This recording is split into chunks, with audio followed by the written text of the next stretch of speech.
මේ තමයි ලංකාවේ ප්‍රථම වරට පොල් කොලෙන් හදපු බීම බටේ. අපේ රටේ පොල් ගස් යට වැටෙන පොල් අතුවල පොල් කොළ වලින් ඉතාමත්ම විශිෂ්ට නිර්මාණයක් සිදු කරමින් අපේ රටේ පොල් කොළයට හොඳ වටිනකමක් දෙන්න මිහින්තලේ චමින්ද කුමාර සමත් වෙලා තියෙනවා. දේශීය ඉදල් කර්මාන්තයේදී පොල් කොළ වලින් පොල් ඉරටුව ලබා ගත්තත් ඒකට පස්සේ එයින් අපතේ යන පොල් කොළයෙන් හොඳ ප්‍රයෝජනයක් ගන්න දැන් අපිට පුළුවන් වෙලා තියෙනවා. ඒ මේ චමින්ද කුමාරගේ අරුම පුදුම පොල් කොළ බීම බටේ නිසා. ලංකාවට මේ වෙනකොට ප්ලාස්ටික් බීම බට ප්ලාස්ටික් යෝගට් නැති කියන එක තහනම්. ඒවා නිෂ්පාදනය කරනත් තහනම්. පොල් කොළ කියන්නේ නිකම්ම ගස් යට දිරාපත් වෙන જાතියක්. ඉතින් මට හිතුණා මේ පොල් කොළ වලින් බීම බට හදලා බලන්න. මම මුලින්ම මේකට ඉස්සලා මැෂින් එකක් හැදුවා. වේලිච්ච පොල් කොළ අරගෙන පිරිසුදු කරලා ඒවා මගේ මැෂින් එකේ දාලා බීම බට හදලා බැලුවා. වැඩේ සාර්ථකයි. ඉතින් ඔන්නෝම තමයි ලංකාවේ ප්‍රථම වරට පොල් කොළ වලින් හදන බීම බට මගේ අතින්ම වෙන්නේ. මේවට අමතරව මම විවිධ මැෂින් ಜಾති හදනවා.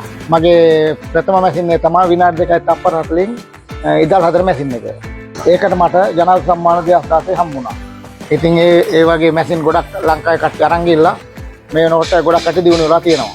ඉස්සල්ලාම කරේ මම පට්ටම් දෙකක් මේවා කරලා දඬුවක් වගේ හදලා තමයි ඒකෙන් තමයි මම ඉදල් නිෂ්පාදනය කරේ. ඊට පස්සේ මම මැෂින් එකක් ගත්තා.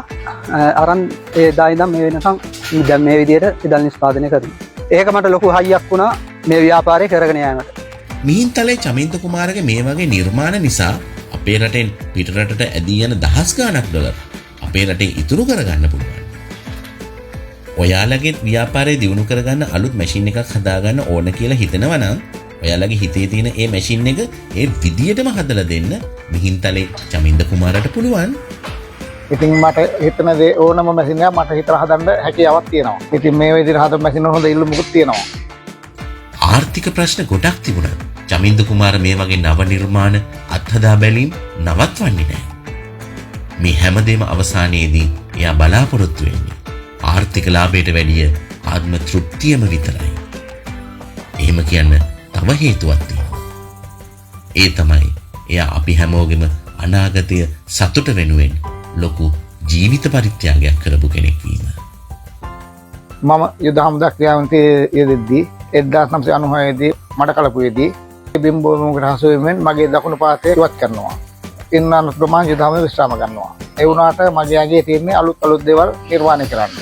ඉතින් ඊට පස්සේ මම පොඩිවට අලුත් දේවල් මැෂින් නිෂ්පාදනය කරන්න පටන් ගත්තා. මේ වෙනකොට ඇත්තටම සතුටුයි. මගේ රට වෙනුවෙන් මම ලොකු පරිත්‍යාගයක් කරා. ඒ වගේම රට වෙනුවෙන් අලුත් නිර්මාණය කරලා මගේ විතරක් නෙවෙයි මුළු රටේම අහිංසක කර්මාන්ත ශිල්පීන්ගේ ආර්ථික ගොඩනගන්න පුළුවන් වීම ගැන